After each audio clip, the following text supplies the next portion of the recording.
Thanks for joining us for Beyond the Minute, where we take a deep dive into the weekly real estate numbers so you can better understand the current market and we can provide you the knowledge and insight you need to have the confidence to dominate this market and your next real estate transaction. Welcome to the Monday Morning Market Minute.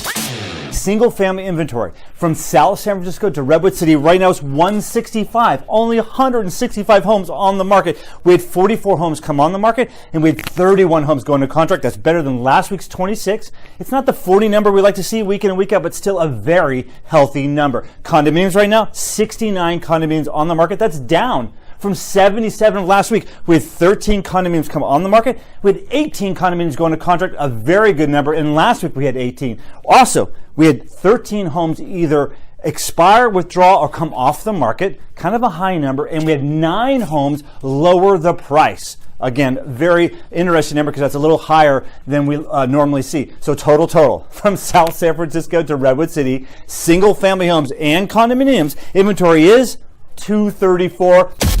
Now that you've heard the numbers, let's discuss what they mean.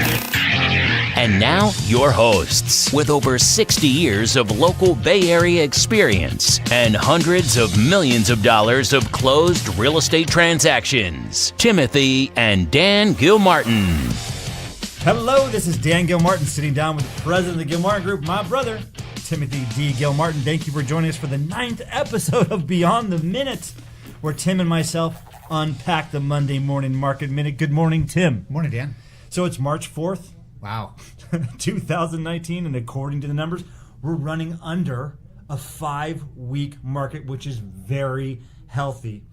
And I stated in the Monday Morning Market Minute that the resiliency of this market, although there's more inventory than last year, but in the big picture, the macro thought, inventory is still low, but it's still running. The market's still running right on schedule.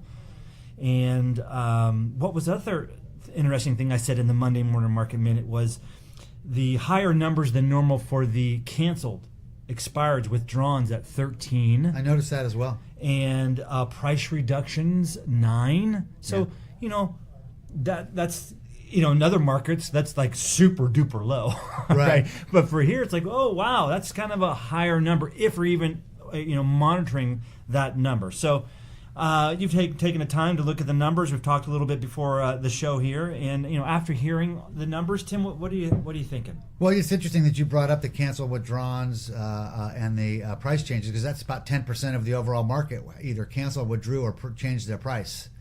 And so that's a significant number. Even though it's we have an extraordinary market. We live in extraordinaryville. Real estate here is extraordinary. Thank God for us. So where we are now at the cusp of a 5 to 6 week market, quite frankly, is reflected in that 10% price adjustment, cancel, withdrawn number there. And it really does speak to the fact that the market isn't as fast as it was and it's building inventory. It's not holding, we're adding more homes than we're selling on a weekly basis right now. For the last couple weeks, at least. Which, by the way, that's the normal week on 99 out of 100, 990 out of 1,000 weeks of a normal marketplace. There's more sellers than buyers on a weekly basis, and we get some that just don't sell. As a matter of fact, normally the inventory on the market are those that didn't sell. Right. Because those that sell in 10 days, 2 weeks, or less. The rest of them are the ones that didn't sell. Yeah. So that builds the difference. When the didn't sells builds, that's when you get the higher number. That's when you get 165 versus 101 last year, for that matter, at this point in time. Right. Other things that are going on that reflect the numbers, the Monday Morning Market Minute, again, is a continued part of the conversation, is the healthy job market we have here. And interest rates, I believe, went down. They've been going down, holding steady right around that, really 4.5% fixed interest rate range again, where the 10-year is at about 2.5 or 2.6, 2.7. It's amazing these rates hold low. It's just amazing. By the way, I was reading an article the other day. It really has to do with the fact that Europe has been sending so much money to our country in the last 3 months. And if, in fact, that changes, you'd see the rates have to go up because there would be less demand, less money waiting. Right. They're trying to park it safely. Right. And we're in this Silicon alley. Yeah. And we were just discussing before the show started how a lot of our buyers, not all of them, but there's a good number, moving into the alley on this side because they're tired of driving over the bridges. Yeah. We were just talking about that from our property management company's perspective earlier today, trying to stay on the side of the bridges with them. But no question, driving over the bridge is itself an endeavor. If you want to get to the East Bay from the peninsula here any afternoon after 3 p.m., now we're discussing an hour and a half with a lady downstairs we were talking to who decided to move out to Pleasanton. She doesn't go home till 8 o'clock at night now. By the way, traffic is success. So, tales from the street, moving on here. I've got one. Showing property all weekend to several different clients, and we found one great home in San Mateo in the Sunnybray neighborhood. And, lots of people there and out showing property all weekend. I mean, people are out. Yes. Yes. In the rain, no less. In the rain, it was off and on, kind of an interesting weekend in terms of the weather.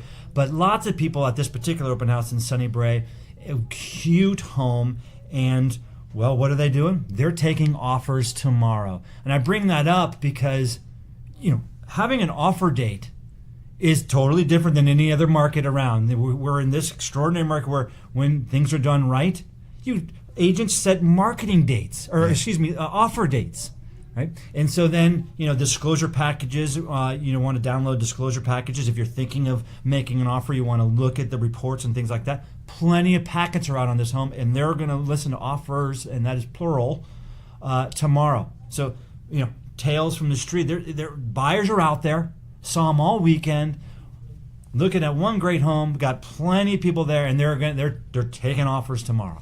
Well, that speaks specifically to what we've been talking about here, which is really the strategy required to generate the most buyers for your sale home, which hopefully generates the highest price for the seller, which is really what the market is all about. The market is all about finding the best buyer for each home, and the best buyer ultimately is the one with usually the most money or the most right money, meaning, if I don't have to go through any hoops to get the money, I might take a little less than waiting 30 days. But that's not worth a lot of money. That's maybe a half a percentage point at best. Otherwise, most people will wait 30 days for an extra $10,000 or whatever that number is. But it is very interesting to watch this trend continue on as to where we're headed. I think the low rates are definitely keeping the buyers in the game. I think that these jobs that are coming, as you were just talking about here, that's, we're not really feeling that now because we've been so saturated in jobs, but that's going to be the base that really sets our value now. People want to know, well, what's going to happen when the market goes down? Well, I quite frankly think the market down is actually just even. So as we hold even right now, this is being perceived as down, and everybody wants to talk about people leaving, but the reality is we're just holding even right now. We're not going up and we're not going down at any pace that one should count on. Strategy, pricing, there's demand for that. On the opposite side of that, if you put your home at what it's worth, for instance, if we say your home is worth X and we price it at X, the problem is every buyer thinks you want X plus 5 or 10%, and they're the ones who are reducing their price or withdrawing and canceling because they're not selling for what they want, because either they wanted X plus 10%, which is beyond value, or they're reducing their price to get to where value is.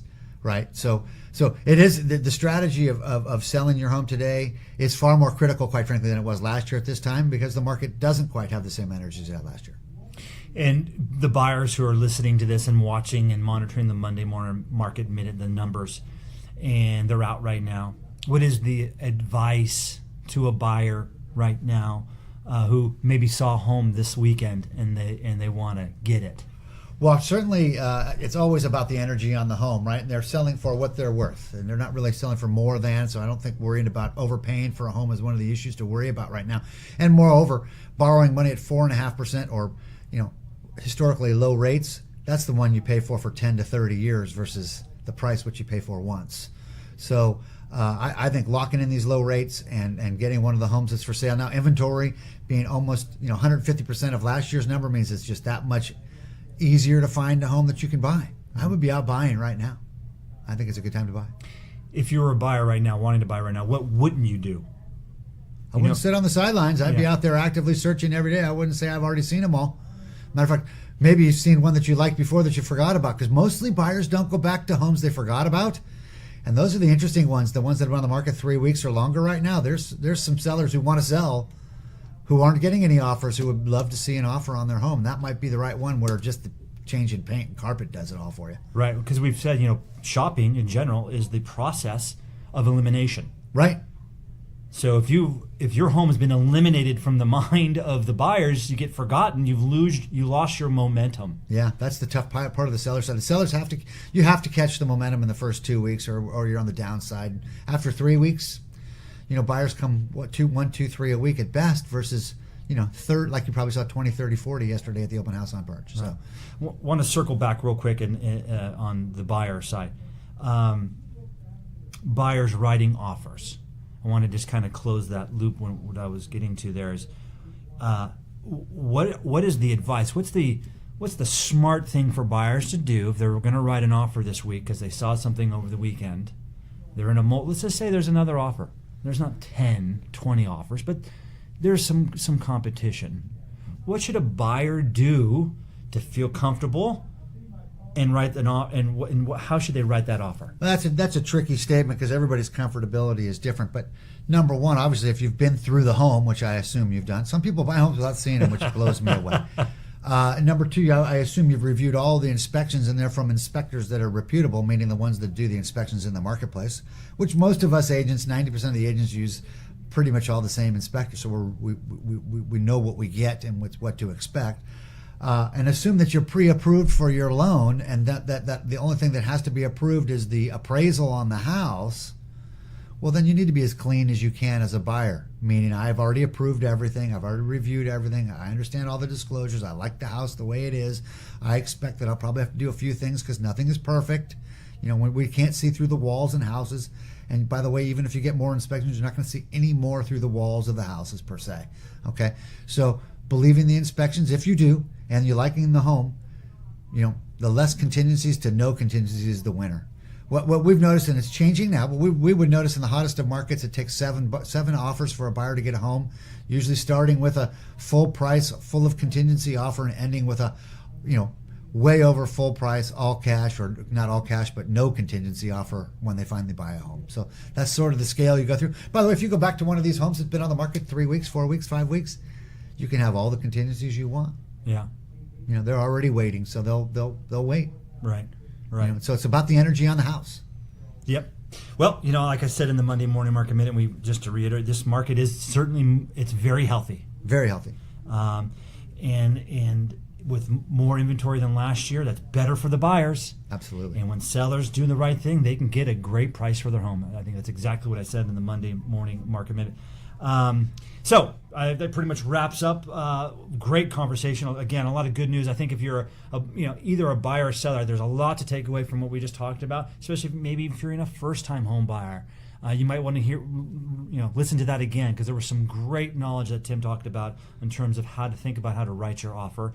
And again, now more than ever is the time to stay tuned to Beyond the Minute to see if the new inventory increases, and if price reductions continue to happen, and if the inventory we have on now sells off. The question is, will the inventory have a dramatic increase, or will it just keep going at its efficient pace? Yes. All right. Well, thank you again for listening. And if you have any questions, please continue to reach out to Tim or myself. You can go to the website. That's thegilmartins.com, or email Tim at thegilmartins.com, or myself, Dan at thegilmartins.com. And again, we're on iTunes, Google Play Store, Stitcher, Spotify, and Pandora for your listening pleasure, which allows you to subscribe, like us, and leave us a 5-star review, which ultimately makes a huge difference getting this information out to as many people as possible. Have a great day, and we'll speak with you next week. Thanks, Dan. And by the way, if anybody wants a specific market analysis, we'd be happy to do that for them. Just contact us and we'll get to it. We'd love to do that. Great. Hey, have a good day.